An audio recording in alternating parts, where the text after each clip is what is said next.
Dugaladde Gracious atemera mu gy'obukulu 47 yakakanye ku mukyalawe Jenina Macklin n'amusanja gabwa amusanze ng'ava mu nnimiro ng'adda mu maka g'abazadde be gye yali yanobera. Ono olumaze okutta mukyalawe n'adduka ne yeggalira mu nnyumba, abatuuze gye bamusanze ne bagikoona-koona ng'ono asangiddwa n'ekiso ekiriko omusaayi era ono naye ne bamukakkanako ne bamutta. Kakati bw'atuuse wano kati bwabwe nga yamuteeze n'amufuluma emabega n'amutema.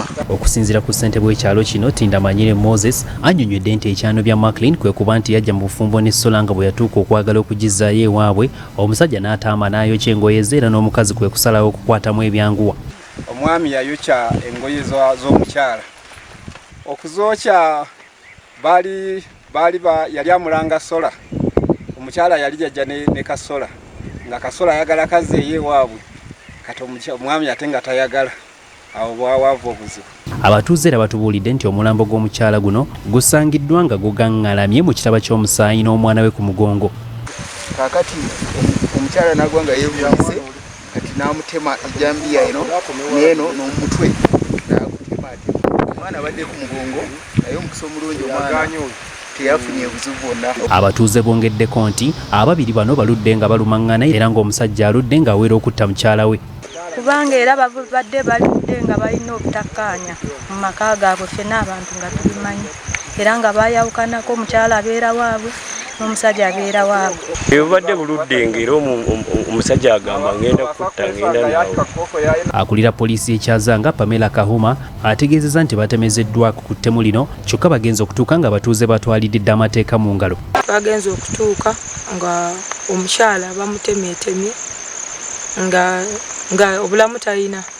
Tubadde tuli mu kubo nga tetunatuuka ne batugamba n'omwami abantu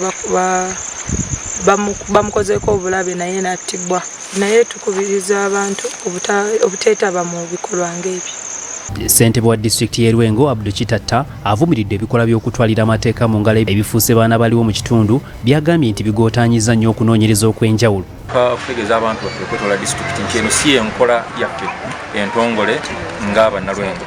Ekisooka omuntu yenna bwazza omusango ne bwe gubeera munene gutya olina okumuwa omukisa ne yeewozaako n'otegeera oba ddala yaguziza oba teyaguzizza. Ye amyuka omubaka wa pulezidenti e Lwengo Robert Kambugu alagidde abakulembeze okukuuma ettaka lina abazadde baleseewo ku lw'omwana lireme kubbibwa bannakigwanyizi nga bw'anaakula ajja kukwasibwa ebintu bye era ne yeewuunya na lwaki abazadde bano babadde tebeeyambisa ttaka lino kwekulaakulanya mu kifo ky'okudda mu nnyumba ezibaviriddeko n'okufa. Kyewuunyisa okuba nti baali tebasobola nakola ng'ababiri ne bakulaakulanya ettaka.